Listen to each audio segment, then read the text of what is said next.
ക്ഷേത്രത്തിൽ പൂജയ്ക്കെത്തിയ വിദ്യാർത്ഥിനിയെ ലൈംഗിക അതിക്രമത്തിനിരയാക്കിയ അമ്പലത്തിലെ പൂജാരിക്ക് 3 വർഷവും 3 മാസവും തടവും 5000 രൂപ പിഴയും ശിക്ഷ വിധിച്ച നാദാപുരം പോക്സോ കോടതി. മുതുവണ്ണാച്ച സ്വദേശി CK വിനോദിനെയാണ് നാദാപുരം ഫാസ്റ്റ് ട്രാക്ക് സ്പെഷ്യൽ കോടതി ജഡ്ജ് ദേവൻ കെ മേനോൻ ശിക്ഷിച്ചത്. 2024 സെപ്റ്റംബർ 20 പാലേരി വെങ്ങശ്ശേരിക്കാവ് അമ്പലത്തിൽ പൂജയ്ക്കെത്തിയ കോഴിക്കോട് സ്വദേശിയായ +2 വിദ്യാർത്ഥിനിയാണ് പൂജാമുറിയിലേക്ക് വിളിച്ചു കൊണ്ടുപോയി ക്ഷേത്രത്തിലെ പൂജാരി ലൈംഗികമായി ഉപദ്രവിച്ചത്. പേരാമ്പ്ര പോലീസ് സ്റ്റേഷനിൽ പരാതി നൽകുകയായിരുന്നു. Perambra police sub inspector P Shameer, assistant sub inspector Sreejasree എന്നിവരാണ് കേസ് അന്വേഷണം പൂർത്തിയാക്കി കുറ്റപത്രം സമർപ്പിച്ചത്. പ്രോസിക്യൂഷൻ ഭാഗത്ത് നിന്ന് 11 സാക്ഷികളെ വിസ്തരിക്കുകയും 14 രേഖകൾ ഹാജരാക്കുകയും ചെയ്തു. പ്രോസിക്യൂഷന് വേണ്ടി special public prosecutor Manoj Aroor ഹാജരായി.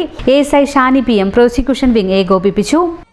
ക്ഷേത്രത്തിൽ പൂജ ചെയ്യാനെത്തിയ 16 വയസ്സുകാരിയോട് അപമര്യാദയായി പെരുമാറുകയും ലൈംഗികാതിക്രമം നടത്തുകയും ചെയ്ത കേസിലെ പ്രതിയായ പേരാമ്പ്ര പാലേരി വെങ്ങശ്ശേരിക്കാവ് മഹാവിഷ്ണു ക്ഷേത്രത്തിലെ പൂജാരി CK വിനോദിനെ 3.25 വർഷം തടവിനും പിഴയും ശിക്ഷ നാദാപുരം ഫാസ്റ്റ് ട്രാക്ക് കോടതി വിധിച്ചു.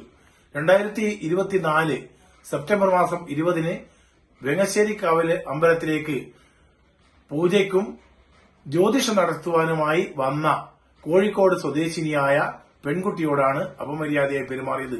സംഭവത്തെ തുടർന്ന് പരാതിക്കാരിയും ബന്ധുക്കളും പേരാമ്പ്ര പോലീസ് സ്റ്റേഷനിൽ നൽകിയ പരാതിയുടെ അടിസ്ഥാനത്തിൽ കേസെടുക്കുകയും തുടർന്ന് നടന്ന അന്വേഷണത്തിലാണ് ഈ പൂജാരിയെ കസ്റ്റഡിയിലെടുത്തതും അദ്ദേഹത്തിന് 3.25 വർഷം കഠിന തടവും പിഴശിക്ഷയും വിധിച്ച് നാദാപുരം പോക്സോ കോടതിയുടെ വിധി ഇന്ന് പുറത്തു വന്നിട്ടുള്ളത്. കൺമുന്നിലുള്ളത് കാണാൻ എന്തിന് ഫിലാഡൽഫിയ വരെ പോണം? ഫരീദ ഓപ്റ്റിക്സ് ഉള്ളപ്പോൾ ഇനി കാഴ്ചകൾക്കും തെളിമയേറും. ഫരീദ ഓപ്റ്റിക്സ് വടകര, ഇനി എല്ലാം തെളിഞ്ഞു കാണാം.